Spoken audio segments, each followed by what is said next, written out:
Hey everybody, welcome back. I hope you're all staying safe and healthy out there. In today's video, I'm going to go through my color grading process on vlog footage taken from my Panasonic G9.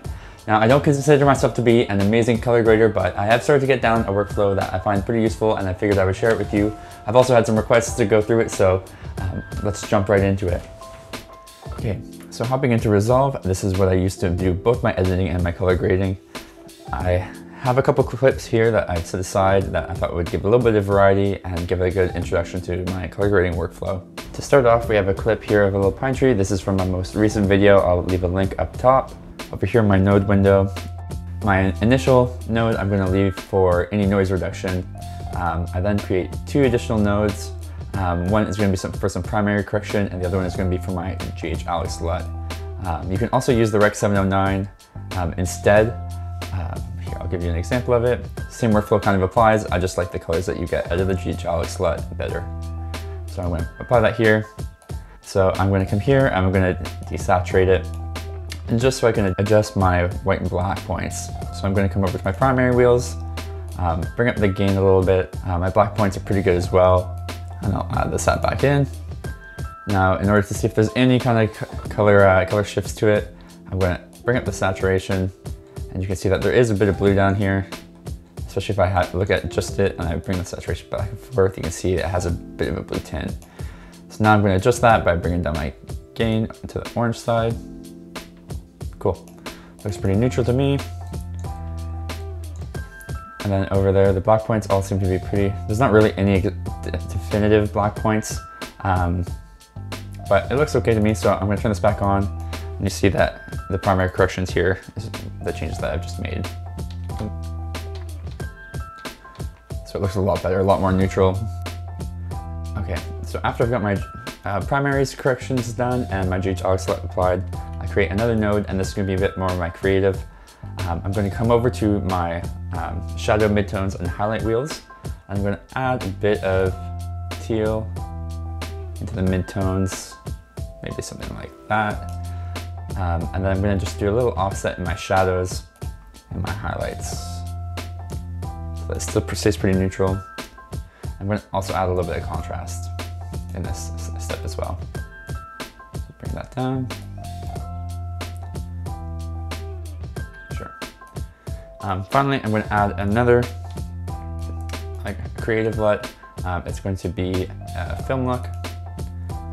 Coming down here, kind of like this one here.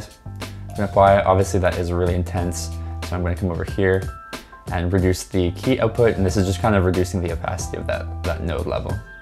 Bringing it down, down, down, down, down, maybe somewhere kind of around there. I can always revisit my other nodes and make changes as I feel necessary.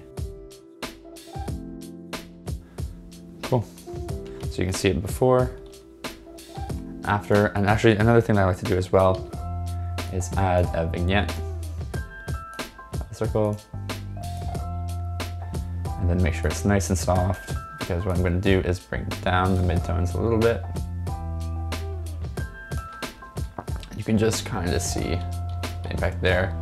Another nice option is to do an outside node, and this is just going to be the opposite of the in, so you can see it's just the inside of the vignette. I'm just going to pop that up a little bit to give it a nice pop. And there we go. So that's the first one done. Before and after. Cool. Now moving into this second example, it's just a little lighting test I did the other day when I was playing around with different types of lighting. Nothing too crazy, just me, white room, not a whole lot going on in the background. So again, I'm going to do the same thing. Leave this one for noise reduction in case I need it. Use this one for any primary adjustments, and then this is going to be my GH5s Lut.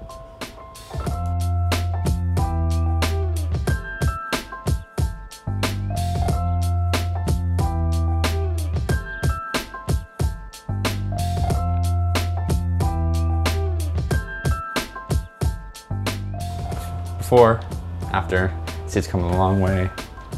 And it looks pretty nice. So here for the skin, especially because there's skin tones, I have a bit of an extra step. So this is again where I'm going to apply my color grade. This is going to be a similar kind of thing as last time, but I'm going to add a bit more of a teal overall, and then push the gamma and the lift to compensate. Create a layer node, and then this is going to be where I do the skin tones here. So I'm going to go to HSL, Shift H to C. Then you're going to have to kind of play around with these until you get a selection that you like. Blurriness, make it nice and blurry. Now you see I'm picking up a lot of the background. And normally that's going to be okay if you have something that's a bit orange in the background, but in this instance I know that it's going to create quite a bit of little noise. So I'm going to as well create my own mask over top that just includes me.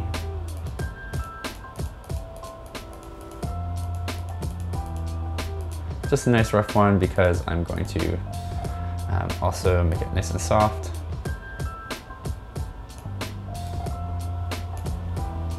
Just if I need. So now what we're going to do is we're going to just make adjustments just for the skin tones. I'm going to add a nice orange into the midtones, and then a little bit of red into the shadows.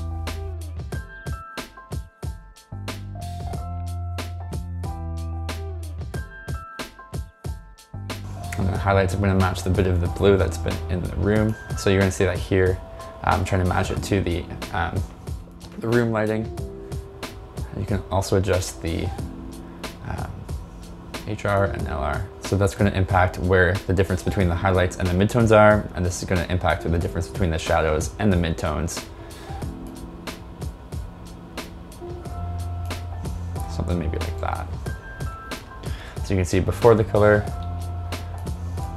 or even after the GH5s Lut, and now. So it's again very subtle, but that's kind of how I like to keep it. Maybe I'll even add some more contrast. And you see there's like some noise getting picked up here. This is why I like to keep this node up here for noise reduction. So I can come over and adjust the frame. Just a little bit. There. Maybe not that much, maybe like 9.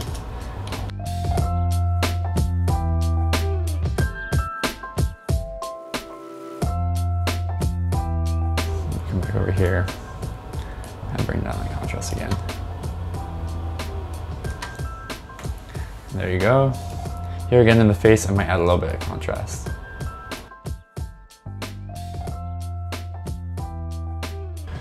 Also, you can come down here and make sure that your skin tones are lining up on the line, which they are. Then here, I'm going to add one of my other film looks again.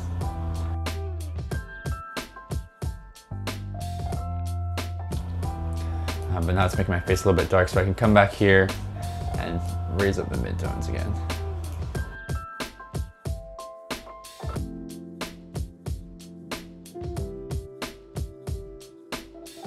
You can also come over here and play around with some of the overlay modes. I prefer to use the soft light or the normal.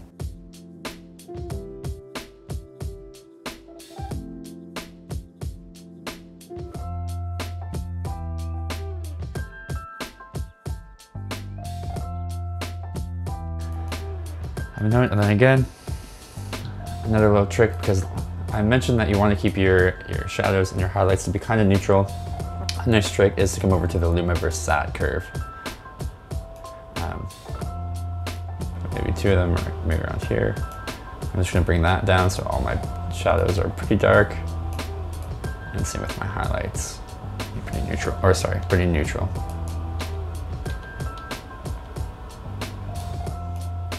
And then again, I'm going to add another vignette here.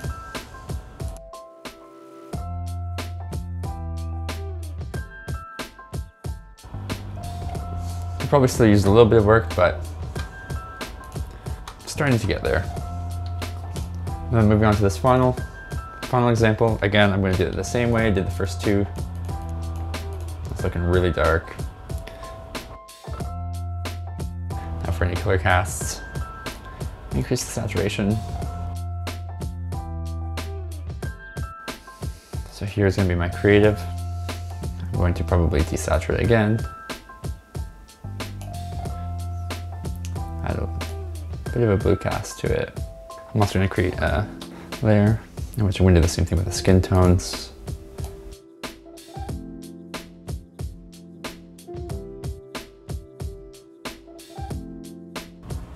And over here to the log wheels, add a little orange into the midtones and red into the shadows and a little blue into the highlights. And now here I can play around with it. I think I'm going to add a little more contrast into the picture.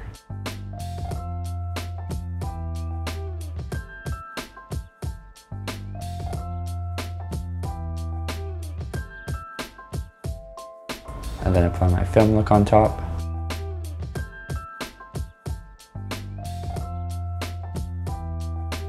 Again, I'm going to bring down the saturation of my shadows. I'm going to add a vignette. Actually, I only need one. And the outer vignette. And there we go. Before and after. And there we go. I hope you guys found that to be useful, or at least picked something up from it. If you have any ideas on how I can improve my color grading workflow, or comments on things that you enjoyed, ideas for future videos, please leave me a comment below. Hit subscribe and the like button, and be greatly appreciated. And I'll see you again soon.